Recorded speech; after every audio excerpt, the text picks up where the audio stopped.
Hello, स्वागत है दोस्तों आपका। अब नेक्स्ट हम कोशिकांग पढ़ते हैं लाइसोसोम। नेक्स्ट कोशिकांग पढ़ेंगे हम लाइसोसोम। ठीक है, लाइसोसोम पढ़ेंगे तो लाइसोसोम भी वही देखते हैं कि ये कैसा है कि ये एक झिल्लीयुक्त कोशिकांग है। पहले तो अगर हम इसकी खोज की बात करें तो इसकी खोज की डी डुवे नामक वैज्ञानिक ने इसकी खोज की थी। डी डुवे नामक वैज्ञानिक ने की थी, जो कब की थी? 1955 में की गई। ठीक है। होता क्या है कि इसमें पाचक एंजाइमों के कारण इसको वर्तमान में लाइसोसोम कहा गया है। ठीक है। इसकी खोज अगर हम बात करें, इसे यकृत कोशिकाओं में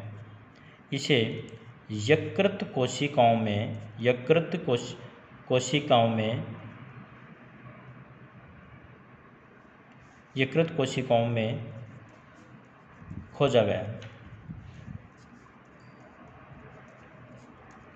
ठीक है, इसे यकृत कोशिकाओं में खोजा गया है। ठीक है। अब हम देखें कि कोशिका जो इसकी संरचना के बारे में देखें कि ये क्या है। ये एक झिल्लीयुक्त कोशिकांग है।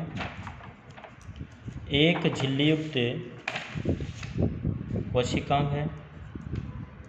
एक झिल्लीयुक्त कोशिकांग है। ठीक है, एक झिल्लीयुक्त कोशिकांग है। ठीक है। इसके अलावा इसमें लगभग 50 प्रकार के हाइड्रोलाइटिक एंजाइम पाए जाते हैं। 50 प्रकार के हाइड्रोलाइटिक एंजाइम पाए जाते हैं। हाइड्रोलाइटिक एंजाइम पाए जाते हैं। इसमें 50 प्रकार के हाइड्रोलाइटिक एंजाइम पाए जाते हैं। जैसे कितने प्रकार के? 50 प्रकार के हाइड्रोलाइटिक एंजाइम पाए जाते हैं। जैसे अगर हम बात करें इसे, जैसे कौन कौन से हो गए? एसिड फोस्फेटेज, जैसे अगर अपन बात करें लाइपेज हुआ, प्रोटीएज हुआ, लाइपेज, प्रोटीएज हुआ,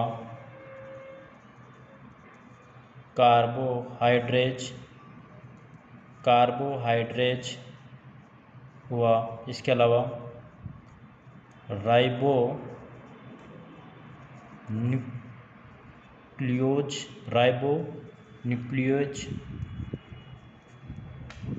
ठीक है, राइबोन्यूक्लियोज। इसके अलावा डीऑक्सी राइबोन्यूक्लियेज,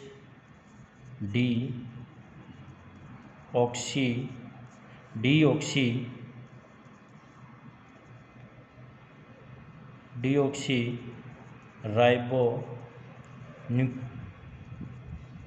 राइबोन्यूक्लियेज। और इसके अलावा सल्फेटेज।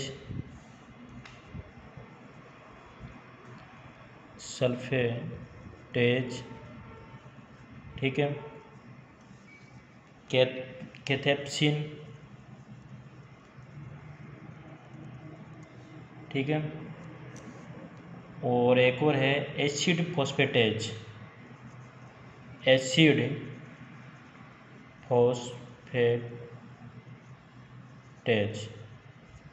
ठीक है, ये इसमें एंजाइम पाए जाते हैं। ये क्या है? एक तरह से पाचक एंजाइम है। क्या है ये?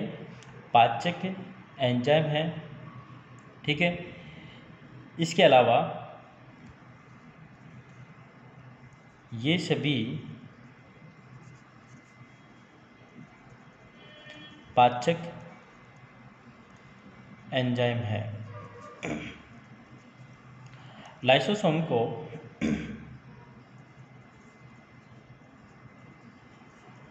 लाइसोसोम को पाचक काय भी कहते हैं। ठीक है, लाइसोसोम को पाचक काय भी कहते हैं। ठीक है, इसके अलावा एक इम्पोर्टेंट है कि ये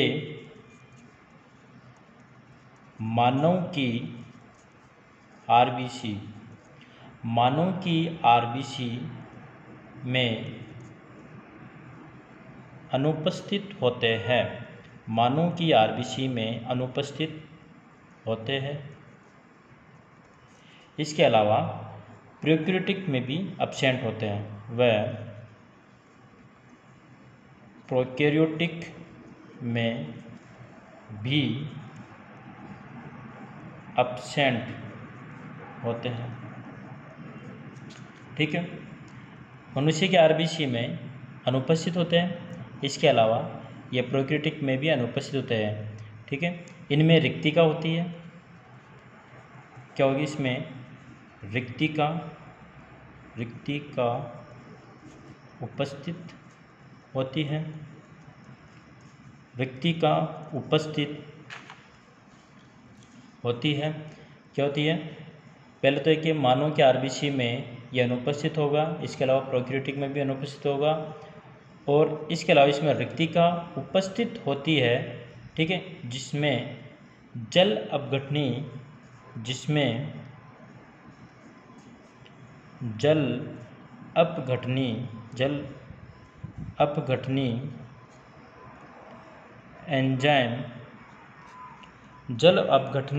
एंजाइम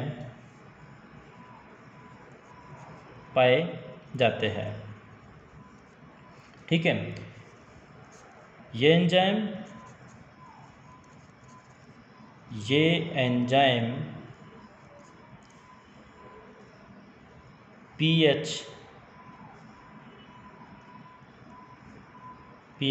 5 पर कार्य करते हैं।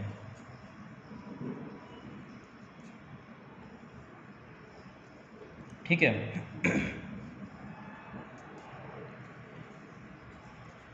इसे सुसाइड बैग, इसे आत्मघाती थैली या सुसाइड बैग, क्या बोलेंगे इसे? या तो इसे आत्मघात की थैली या फिर सुसाइड बैग भी कहते हैं।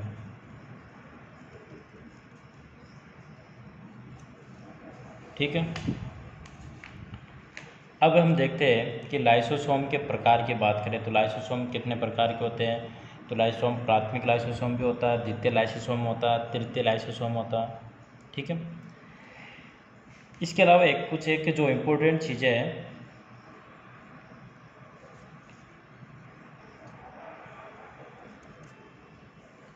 लाइसोसोम झिल्ली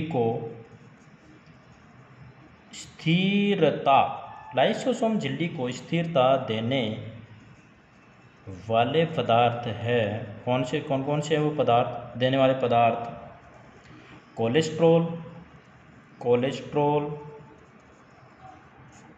कोलेस्ट्रॉल हुआ, हिपेरिन हुआ,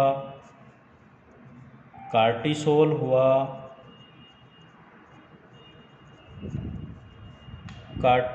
हुआ या फिर कार्टिसोन, और एक हो रहा है क्लोरोक्विन।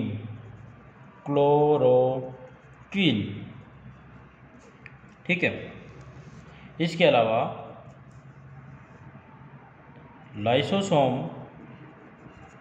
लाइसोसोम को भंगुर यानी कि खुरदरा भंगुर बनाने वाले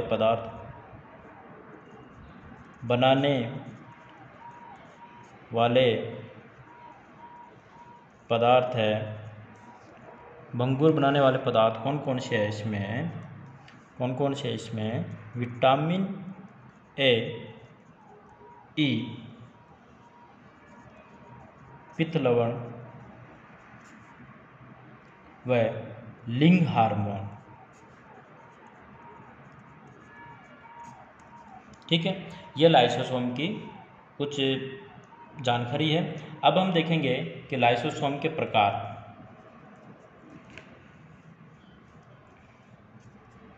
लाइसोसोम के प्रकार से पहले एक बार इसके कार्य की बात करें तो कार्य क्या है, पहले देखें कि कार्य क्या है। एक है इसमें अंतःकोशिकीय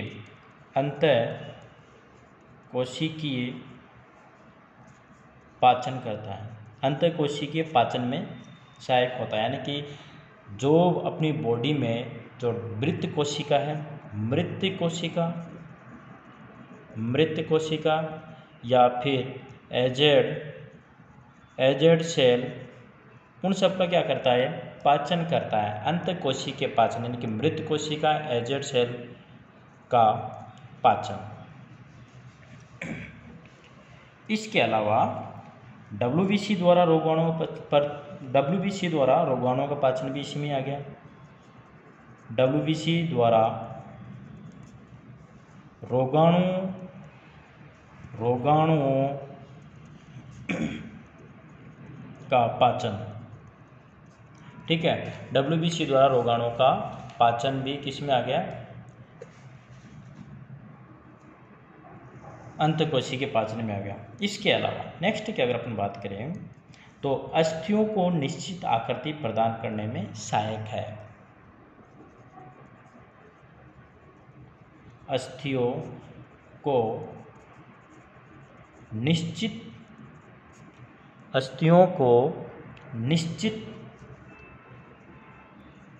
आकृति प्रदान करने में सहायक। ठीक है,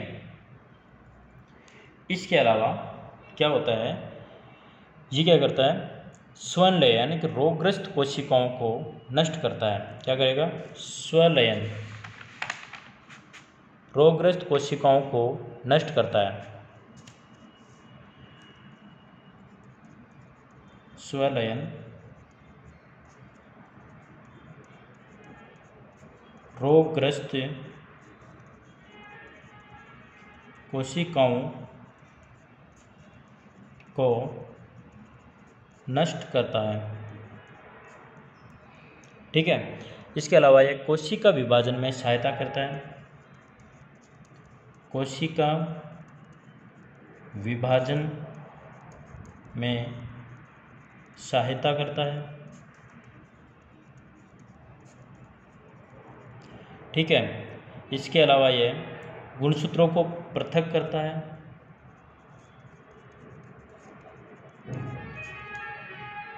गुणसूत्रों को पृथक करता है। इसके अलावा निषेचन में सहायक होता है कि अंड कोशिका में जब शुक्राणु प्रवेश होता है तो उस समय लाइसोसोम द्वारा ही कोशिका झिल्ली का पाचन कर उसे मार्ग प्रदान किया जाता है। निषेचन में सहायक होता है। निषेचन में सहायक होता है, कैसे होता है कि जब अंड कोशिका में जब शुक्राणु प्रवेश होते हैं तो उस समय झिल्ली का पाचन कर शुक्राणु को मार्ग प्रदान किया जाता है। निषेचन में सहायक होते हैं। ठीक है, इसके अलावा बाह्य पदार्थों का पाचन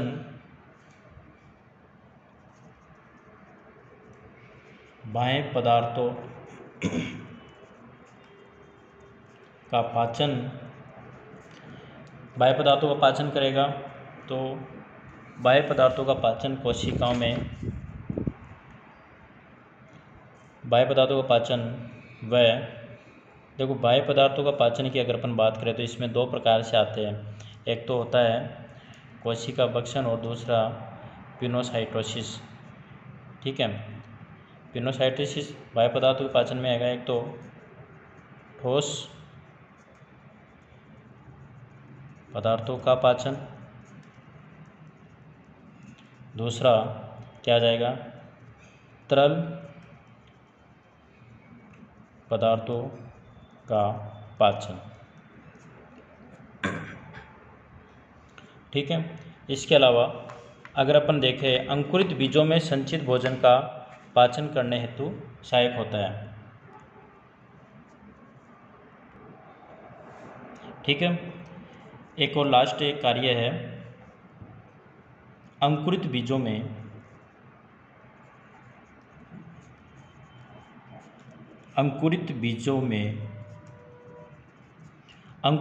में संचित भोजन का पाचन कर अंकुरण हेतु उपलब्ध कराना।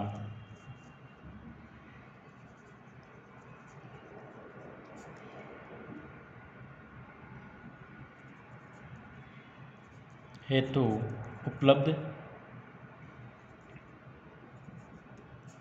कराना। ठीक है। ये हमारा लाइसोसोम ख़त्म होता है। प्लीज़ दोस्तों लाइक, सब्सक्राइब और शेयर ज़रूर करें। अब हम नेक्स्ट